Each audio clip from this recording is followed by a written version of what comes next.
hemen euskaldun izatea bezalako dudaririk ez da. Hemen ez dago euskara harinako. Zenbat denbora ematen duzu liburu bat egiten gutxi gora bera?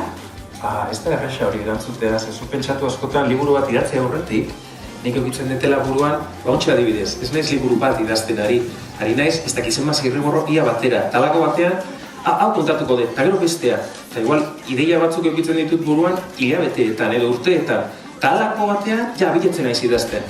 Kaso aurrek uspenik liburu ematen usteko ero? Gustatzen zen, baditut ideiak, baina gustatzen zait, hiri baten sartzen naizenin bezala. Hau kontatu nahi dut, baina gero bapatik beste zerbait gertatzen da, orduan pixka bat utziko diot zoriari, ideiak baditut, eta gero aberre ze susteko edo... Zelan deitzen zen zuen leheneko zunea?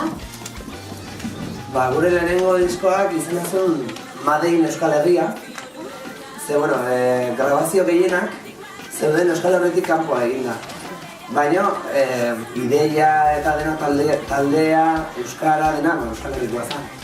Horregatik Madein Euskal Herria jarri dut.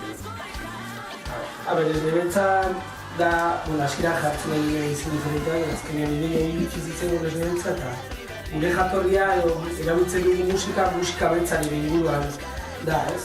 Eta gu txuria geha, eta esnea da txuria, eta beltza da kontradizio bat, ez? Gudea txuriak musika beltza erik, ez? Eta da joku bat, da kontra esan bat. Garasi, zenbat denbora ematen duzue kantak eta bideoak egiten? Kanta bat atea aiteketita eta beste batzuk kostatzen dute denbora pila bat, ez dago neurri bat, ez? Azkenean da, segurtzen bat... Cristian, munduotan zein herrialdetan egin izabete?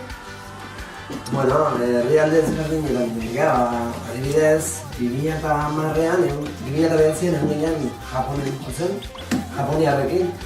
Eta oso bitxia da kanpoa joan eta ikustea Japoniarrak euskeraz kantatzen. Adibidez, ni abesti batean nahaski nintzen, euskeraz abesten egin nintzala eta japonesak esaten zidaten gaizki egin nintzala.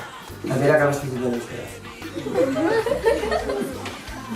Zein edo nongo kontzertuan egon zen jende gehien? Jende gehien, begira, orain dela 2 urte, egon ginen urte zaharretan, 30 biok Polonian jotzen. Bai, telebistantzako. Badakizu da, telebistan nola botatzen 12 kanpaiak matxan jateko, programa hortan eta ginean Polonian. Eta hor jo genuen, 120.000 personen aurrian. Beraz, eskerrik asko da noi etortzearrin, bai, maiztegik bai, Eskerrik asko.